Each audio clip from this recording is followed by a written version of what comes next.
Gaurkoan Nakbaren 77. urteurrenarekin batera, Palestinarekin elkartasuna plataformak deituta, kalera atera gara beste behin Palestinar herriari eta erresistentziari gure elkartasuna adierazteko.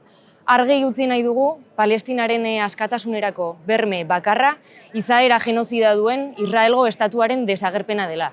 Eta horretarako borrokan jarraituko dugula bere konplize guztiek harreman oro eten arte.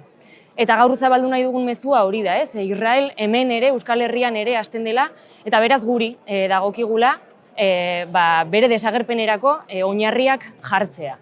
Eta izan ere, azken asteetan seinalatu eta salatu dugun bezala, asko dira Euskal Herrian, Israel hornitzen, finantzatzen, zilegiztatzen, eta nola ez, berari eskerra berazten diren instituzio eta enpresak.